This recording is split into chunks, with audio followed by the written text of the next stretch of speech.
আল্লাহ তাদেরকে এবং যারা যাবে তাদের সকলকে তুমি হজ্জে মাবরুর নসিব করো, সকলে আমিন। সম্মানিত মুসলিম কিরাম, জিলহজ মাসে আজকে আমরা মাঝামাঝি অবস্থায় 15 জিলহজ, আর 7 দিন পরে আরেকটা ইবাদত বিশ্বব্যাপী পালিত হবে, যার নাম হচ্ছে কোরবানি। কোরবানি সম্পর্কে আল্লাহ রাব্বুল আলামিন মহান কোরআনের সূরা হজ 26 নম্বর আয়াতে আল্লাহ বলেন, ওয়ালিকুল্লি উম্মাতিন জাআলনা মানসাকা, আমি প্রত্যেক জাতির জন্য কোরবানি এবং হজের ব্যবস্থা করেছি, যাতে তারা উল্লেখ করে স্মরণ করে আল্লাহর নাম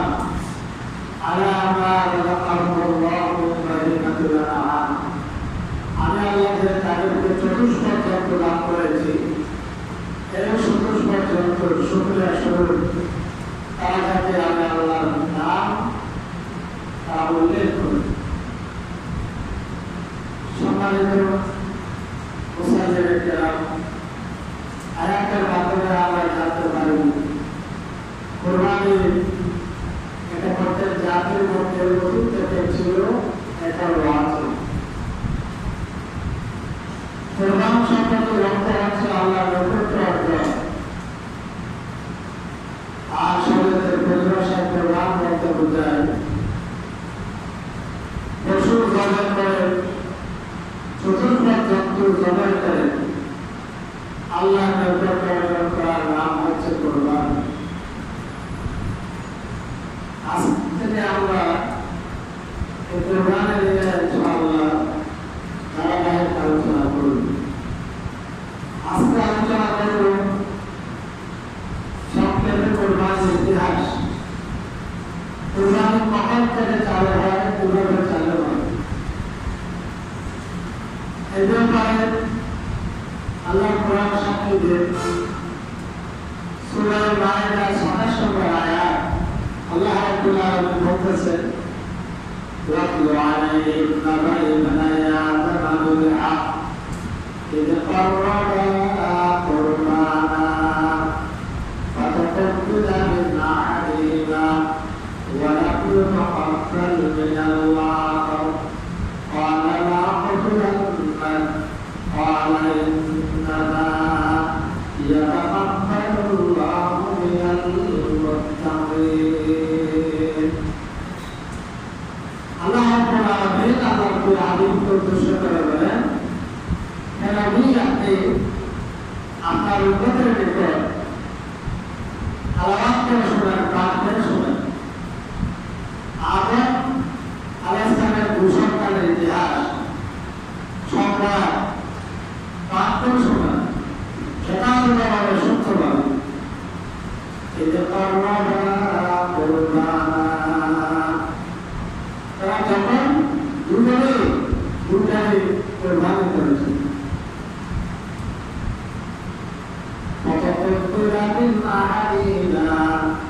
দুজনের একজনের কোরবানি কবুল করা হয়,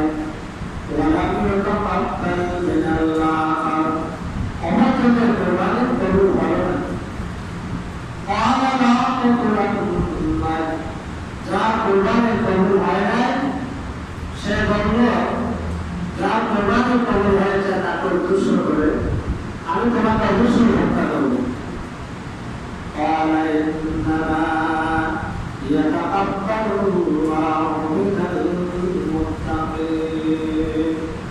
যার কোরবানি কবুল হলে তখন করে বললেন, কোরবানির কবুল হওয়া না হওয়ার পর্যন্ত আমার কোনো হাত নাই, এটা তো আল্লাহ কোরবানি কবুল করেন। তবে হ্যাঁ, আল্লাহ একমাত্র মুত্তাকি তাকওয়াবান আল্লাহ ওয়ালাদের কোরবানির ইবাদতই কবুল করে থাকেন। সুবহানাল্লাহ। কোরআন কারীমের আয়াতের মাধ্যমে আমরা জানতে পারি, মুফাসসিররা আমরা বলেন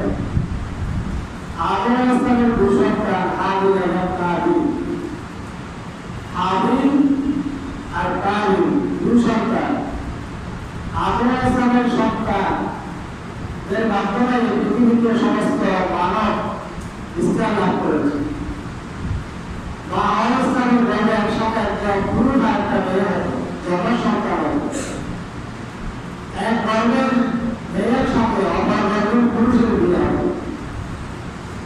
তাদের ধারাবাহিকতায় হাবিলের সাথে যে মেয়েটা হয়েছিল ওইটা একটা স্ত্রী ছিল না, কুৎসিত ছিল তুলনামূলক। হাবিলের সাথে যে মেয়েটা হয়েছিল তার সুন্দর ছিল, সুস্থির ছিল। শরীরের বিধান অনুযায়ী, আফগানিস্তানের শরীরের বিধান অনুযায়ী হাবিলের সাথে যে মেয়ে হলো তার সাথে বিয়ে হবে হাবিলের, হাবিলের সাথে যা মেয়ে হলো তার সাথে বিয়ে হবে কাবিলের। এই বিধান মানতে গিয়ে কাবিলের বাক্য বলে কুৎসিত মেয়েটা, হাবিলের বাক্য বলে সুস্থির মেয়ে। কাবিল এটা মেনে নিতে পারল না। সে বলল, যুক্তি তারা বলল যে না, এটা আমি মানি না। আমার সাথে দেখা হচ্ছে সেটাকে আমি বিয়ে করব, তোমার সাথে যেটা হচ্ছে সেটাকে করব।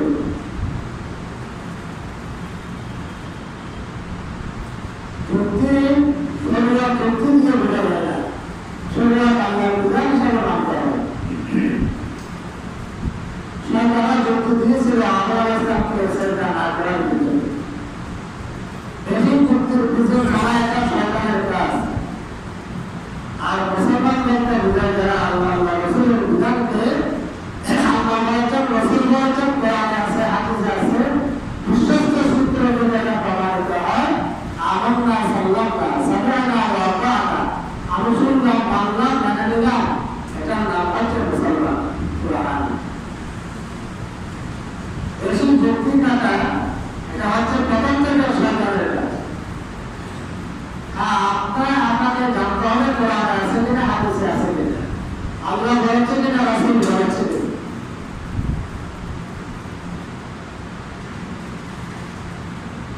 শরীয়তের বিধান অনুযায়ী এটা ফয়সালা হলো দুজনের কোরবানি করো, আল্লাহর নামে কোরবানি করো। হাবিল একটা তার উত্তম সুন্দর মোটা তাজা ভেড়া কোরবানি দিল। হাবিল তার কৃষিকাজ করত, কৃষি জিনিস কোরবানি দিল। প্রথম পশু কোরবানি করেছে আফগানিস্তানের সন্তান হাবিল। সে শরীয়তে কোরবানি করলে কোরবানির পশু কিন্তু সেগুলো খাওয়া মানুষের জন্য এবং কবুল হয়েছে কিনা এটা আসমান থেকে তৎক্ষণাৎ জানা যেত। কোরবানি করে উম্মতকে ময়দানে রেখে দিল। কিছুক্ষণের মধ্যে আসমান থেকে একটা আগুন আসে, যার কোরবানি কবুল হতো এটাই নিয়ম ছিল। আসমান থেকে একটা আগুন আসবে, আগুন এটাকে জ্বেলে দেবে। যার কোরবানি কবুল হবে না এটা এমন কিছু দরকার নেই। কিছুক্ষণের মধ্যে আগুন আসলো। হাবিল যেহেতু শরীয়তের বিধান মতে তার দাবি ছিল, হকের উপর ছিল, সত্যের উপর ছিল, সূত্র ছিল। আসমানে আগুন হাবিলের কোরবানি জ্বেলে দিলে সুবহানাল্লাহ। আর হাবিলের কোরবানি এমন কেউ করেনি। রায় ভাই বলে সিদ্ধান্ত হয়ে গেল, আসমানের ফয়সালা। এতে কাবিল মেনে নেওয়ার পর কাবিল বললো যে আমি মানব না, যাই হোক না কেন আমি মানব না, আমি তোমাকে হত্যা করবো, আমি তোমাকে হত্যা করবো,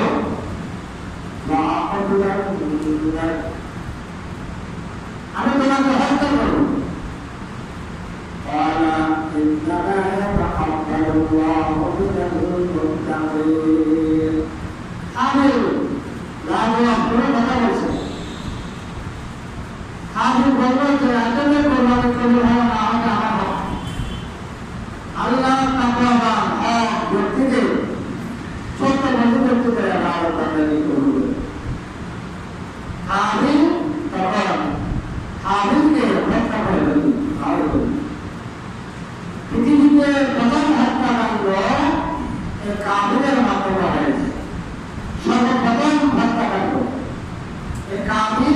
তার ভাই হাবিলকে করেছে।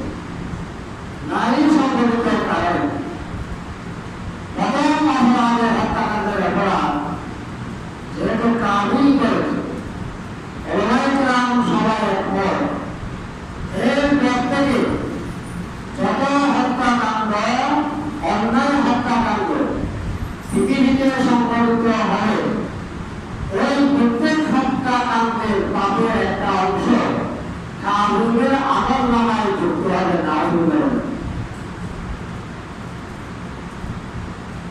সেই থেকে আজ পর্যন্ত কিয়ামত পর্যন্ত যত হত্যাকাণ্ড হয়েছে, হচ্ছে, প্রত্যেকটা হত্যাকাণ্ডে, অন্যায় হত্যাকাণ্ডে এক একটি পাপের এক একটা অংশ কাবিলের আমলনামায় যুক্ত হয়ে আসছে, হচ্ছে, কিয়ামত পর্যন্ত হবে। নাউজুবিল্লাহ। এজন্য কোন খারাপ কাজ প্রথম কেমন চালু করে সমাজের দেশে প্রথম চালু করল খারাপ বছর বছর যা ছিল না, ওই কারণে ওই খারাপ কাজটার কারণে সে শুধু নিজে অপরাধ হবে, শুধু অভদ্র সমাবদ্ধ পাইল, তার কিন্তু এই কাজটা পরবর্তীতে যত লোক আমল করবে, কাজ করবে, অপরাধটা তারা যত অপরাধ হবে, প্রত্যেকটা অপরাধের এক একটা অংশ যে চালু করেছে তার আমলনামায় কিয়ামত পর্যন্ত যুক্ত হবে। কাপড়ে বলে নাউজুবিল্লাহ। এজন্য বলেন পূর্বতে একই রাকারি মাতলুব, ভালো কাজ করতে না পারলেও খারাপ কাজ করবেন না, খারাপ কাজের যে আচরণকারী হবে। যেমন আমরা বলতে পারি মেহেদুল ইসলাম নামের যে বেহায়াপনা মুসলিম সমাজে যারা চালু করেছে, প্রথম যিনি চালু করল, যত অপরাধ হচ্ছে এই বেপরদারি, প্রত্যেকটা বেপরদার গুনাহের একটা অংশ যে প্রথম চালু করেছে তার আমলনামায় যুক্ত হবে না। কোন সমাজের মধ্যে প্রথা নাই,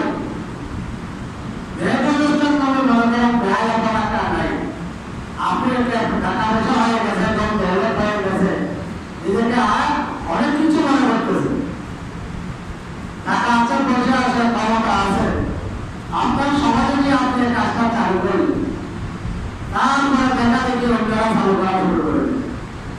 এখন ওই সমাজে তো ছিল না, কেন সাহস করে না, আপনি সমাজের মধ্যে কাজটা চালু করে দিয়েছেন, তাহলে ওই সমাজে আপনার পরে সকলে এই কাজটা করে গুনাহগার করে, গুনাহের তাদের আমলনামায় গুনাহ করতে না হয়, এখান থেকে একটা পাপের অংশ আপনি যিনি চালু করেছেন সমাজে তার আমলনামায় পরবর্তী কর্ম নিয়ে শুধু যতদিন ওই সমাজে ভক্ত হবে ততদিন পর্যন্ত আপনার আমলনামায় যুক্ত হবে। নাউজুবিল্লাহ।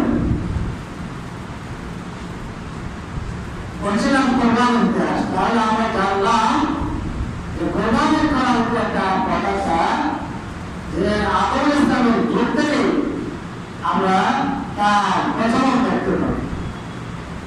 যদিও বা প্রত্যেক আদম ইসলামের সন্তানদের মাধ্যমে সেই যুগ থেকে কোরবানি করা সামনে আসতেছে, আমরা যে কোরবানি করি এই কোরবানি আদম ইসলাম থেকে করা কোরবানি অনুসরণ করে।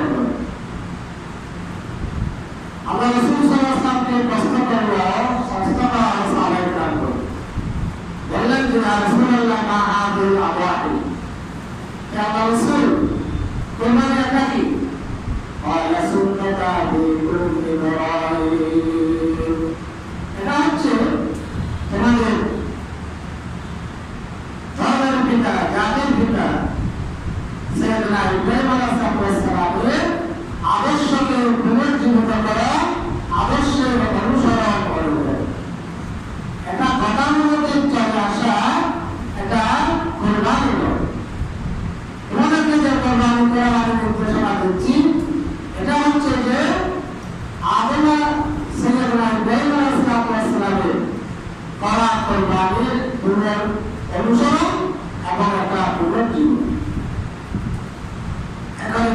ইসলামের আদর্শ সেটা কি ছিল, সেটা কি?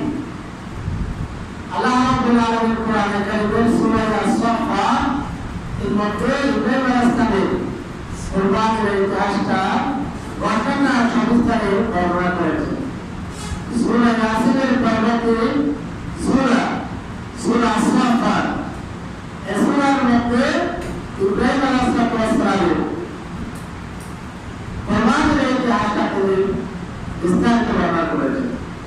সব কাজে যেটা হচ্ছে আল্লাহ হচ্ছে, আপনারা জানি, আমরা সকলে জানি, এই পৃথিবীকে আল্লাহর পরে সবচেয়ে মর্যাদাবান হচ্ছে পয়গম্বর, সবচেয়ে আল্লাহর কাছে প্রিয় হচ্ছে পয়গম্বর।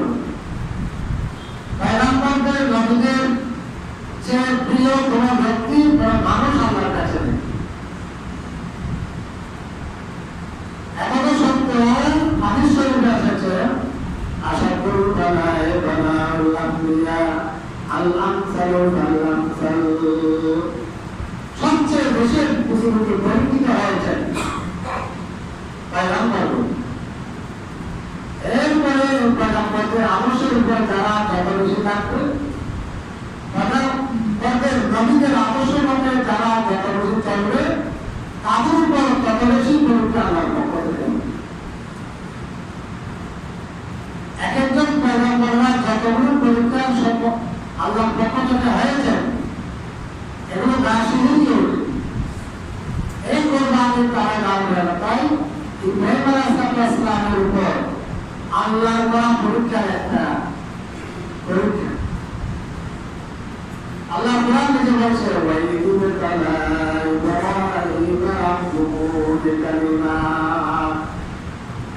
স্মরণ করে সেসবের কথা যখন আল্লাহ রাব্বুল আলামিন ইব্রাহিম আলাইহিস সালামকে কয়েকটা বিষয়ে পরীক্ষা করেছেন, অনেক বিষয়। তার মধ্যে একটা হচ্ছে যে কোরবানি। তিনি পরীক্ষিত হয়েছিলেন নমরুদের আগুনে নেতৃত্ব। পয়গম্বররা এক এক পয়গম্বর যে পরীক্ষাগুলো সম্মুখীন হয়েছিলেন, পরীক্ষাগুলো এমন যে ওই পরীক্ষায় তাদের আগে আগ্রহ সম্মুখীন হয়। আগে কেন যদি পরীক্ষা লিপ্ত হতো, তাহলে পরীক্ষার ফলাফল কি না জানা যেত। পরীক্ষাগুলো এমন যে আগে কেন পরীক্ষিত হয় না এগুলো, তারা এগুলোর ক্ষেত্রে তাদের ইমানি পরীক্ষা হয়েছে, ইমানের দৃঢ়তা প্রমাণিত হয়ে গেছে। ইব্রাহিম আলাইহিস সালাম তিনি প্রথম অনেক পরীক্ষার মধ্যে পরীক্ষিত হলেন, আগুনে নিক্ষিপ্ত হলেন।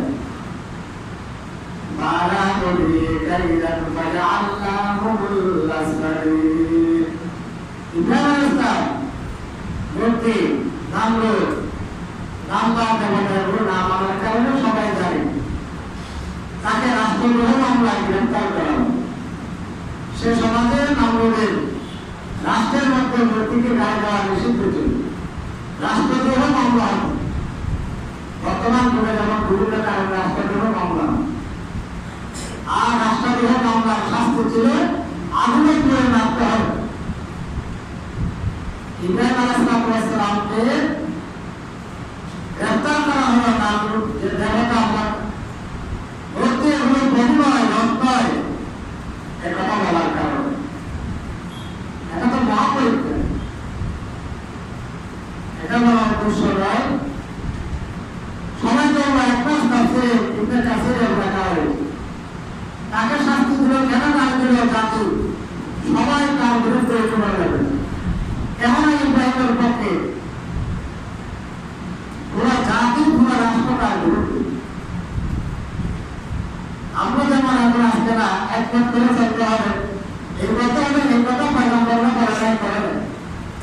আমি এখন কিভাবে বলবো, এই কথা বলা বলে নাই। পুরো জাতি একদিকে ইব্রাহিম আলাইহিস সালাম, একদিকে তিনি হকের কথা, সত্যের কথা, তওবার কথা বললেন, গ্রেফতার হলেন। তাকে শাস্তি দেওয়ার জন্য তাকে আগুনে পুড়ে মারা হবে, এটা দায় ঘোষণা করে দেওয়া হবে। পুরো দিন বহন করছে, তাফসীরে লেখা আছে 1 মাস পর্যন্ত লাকড়ি জমা করা হয়েছে। একটা লোককে মাটি দেওয়া করা হবে, যাতে এটাকে কত বড় ভালো কাজ মনে করেছে।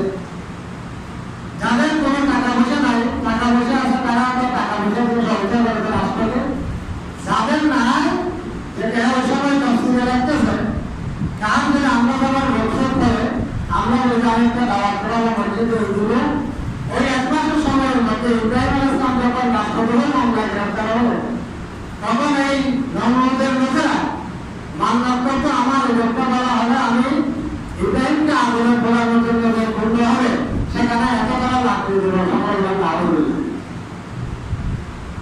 ইব্রাহিম আলাইহিস সালামকে জাতির সামনে কত বড় ঘৃণিত ব্যক্তি হিসেবে তারা চিন্তিত করেছিল।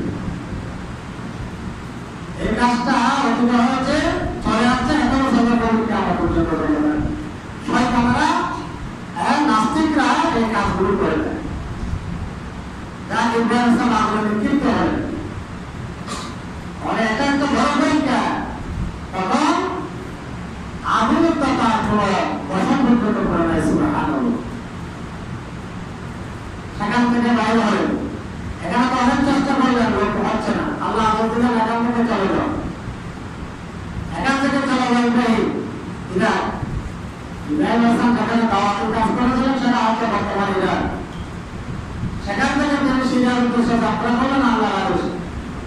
যাত্রা করতে সাহারা আলাইহিস সালামের গুরুত্বপূর্ণ করা পুরো ইরাকে ইব্রাহিম আলাইহিস সালামের দাওয়াত আর কেউ কবুল করে নাই। প্রতিমধ্যে মিশরের সম্রাট তার মর্যাদা কারামত থেকে তার কন্যা হাজরাকে সারা সাক্ষাতের জন্য দিয়েছিল। সারার কোনো সন্তান ছিল না, সারার প্রস্তাবে ইব্রাহিম আলাইহিস সালাম তাকে বিয়ে করলেন। ইতিমধ্যেই সন্তানের বড় আগ্রহ ইব্রাহিম আলাইহিস সালামের অন্তরে এসেছিল। স্বাভাবিক পুরুষের বিয়ের পরে কিছুদিন না যেতে যেতে মানুষের সন্তান পাওয়ার একটা আগ্রহ সৃষ্টি হয়ে যায়, না দিলে তাদের মধ্যে একটা অস্থিরতা চলে আসে। ইব্রাহিম আলাইহিস সালাম তখন ৮৬ বছর আল্লাহর কাছে আবেদন করছে রব্বি হাবলি মিনাস সালিহিন, রব্বুল আলামিন আপনি আমাকে একটা সৎ সন্তান দান করেন। সকলে বলে সুবহানাল্লাহ।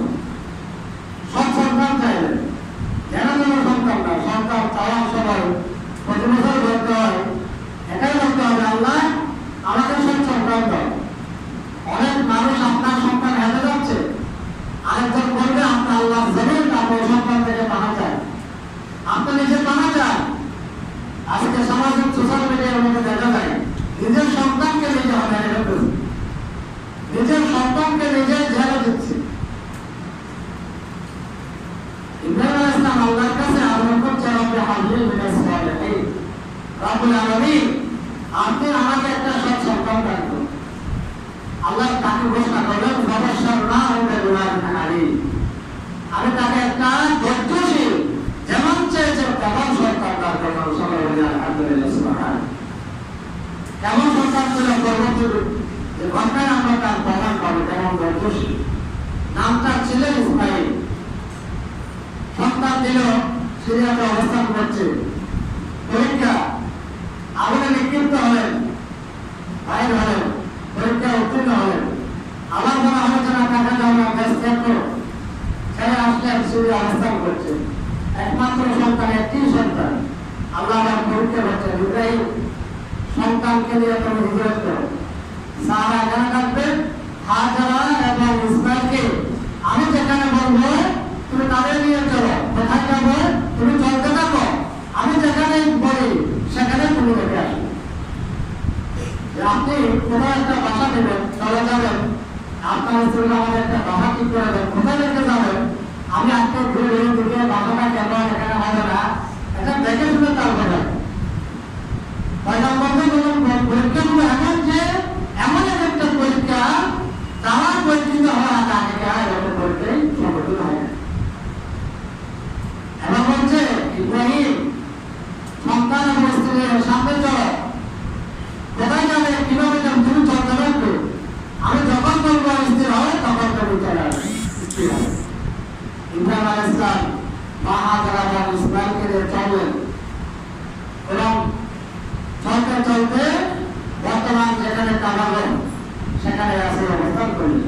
আল্লাহ বললাম তুমি এখানে এদেরকে এখানে রেখে তারপর যেখান থেকে এসেছো ওখানে চলে যাও। সুবহানাল্লাহ। মা হাজেরা এবং ইসমাইল সেখানে কোনো মানুষ নাই, পানি নাই, তরলতা নাই, কিচ্ছু নাই। সামান্য পানি ছিল, সামান্য কয়েকটা খেজুর ছিল। এগুলো ইব্রাহিম আলাইহিস সালাম তাদেরকে সেখানে রাখলেন। রাখার পরে উঠে চলে যাচ্ছে। মা হাজেরা বলছেন যে আপনি আমাদের এখানে রেখে কোথায় চলে যাচ্ছেন? মানুষ নাই, কিছু নাই, পানি নাই, খাবার নাই, আপনি আমাদেরকে এখানে রেখে কোথায় চলে যাচ্ছেন? আল্লাহ তাআলা দিয়েছে কোনো কথাই বলা যাবে না। কোনো কেউ বুঝছেন না ইব্রাহিম আলাইহিস সালাম কি দেখতেছেন। তারপরে পিছনে হাজারা সাহেবের কথাই বলে আছে। এই অবস্থায় মা হাজারা এখন বললেন যে একটা কথা বলার তাহলে আপনি কি আমাদেরকে এখানে আপনার সিদ্ধান্ত রেখে যাচ্ছেন নাকি আল্লাহর সিদ্ধান্ত রেখে যাচ্ছেন? তখন ইব্রাহিম সাহেব জবাব দিলেন, না, আমার সিদ্ধান্ত নয়, আল্লাহ রাব্বুল আলামিনের সিদ্ধান্তে আমি তোমাদেরকে এখানে রেখে যাচ্ছি। মা হাজারা বলে উঠলেন, ইন্নাল্লাহ ইউদাইয়ুনাল্লাহ, আমার একটা বিশ্বাস যে আল্লাহ আমাদেরকে এখানে ধ্বংস করবেন না। সুবহানাল্লাহ। যখন আরাম হয়ে গেল তখন ইব্রাহিম আলাইহিস সালাম কাবাগর মুক্ত হয়ে আল্লাহর কাছে দোয়া করছেন, রব্বানা ইন্নী আসকানতু মিন যুররিয়্যাতি বিওয়াদিন গায়রি যী যার'আইন আনতা বাইতুকাল মুহাররাম। রব্বুল আলামিন, আমি আমার পরিবারের একটা অংশ এখানে তোমার ঘরের কাছে রেখে চলে যাচ্ছি। রব্বানা লিয়াকিমাস সালাত, রব্বুল আলামিন, আমি তোমার কাছে আহ্বান করছি আমার এই পরিবার পরিজনকে তুমি নামাজি করে দিও। এখন সুবহানাল্লাহ। আপনার পরিবার আপনার সন্তানকে নামাজি করুন, আপনাকে আপনার করতে হবে না। প্রকৃত নামাজি বলুন, মসজিদ থেকে বলুন আপনার ছেলেকে, তাকে আর চিন্তা করতে হবে না। ইব্রাহিম আলাইহিস সালাম দোয়া করছেন, আমি আমার পরিবার এখানে রেখে যাচ্ছি, আল্লাহ তাদেরকে নামাজি করুন। তারপর দোয়া করছেন এখানে খাবার নাই, আর কিছু নাই। وجعل أفئدة من الناس تهوي إليهم وارزقهم من الثمرات لعلهم يشكرون। যারা তোমার রহমতগুলো পেয়ে তারা তোমার শুকর আদায় করে। সুবহানাল্লাহ। আল্লাহ রাব্বুল আলামিন ইব্রাহিম আলাইহিস সালামের দোয়া কবুল করলেন। লোকের লোকারণ্য হলো, নামাজি হলো। এরপরে এমন কোনো ফল পৃথিবীতে হয় না যা আল্লাহর ঘরে বরকতে পাওয়া যায় না। সুবহানাল্লাহ। ওখানে কোনো ফল নাই, পৃথিবীর এমন কোনো ফল নাই যেটা আল্লাহর ঘরে পাওয়া যায় না। ইব্রাহিম আলাইহিস সালামের পরীক্ষায় উত্তীর্ণ হলেন। এরপরে তৃতীয় পরীক্ষা কোরবানির ইতিহাস ইনশাআল্লাহ আমাদের আলোচনা করা হবে। আর যারা খবর দেওয়া থাকা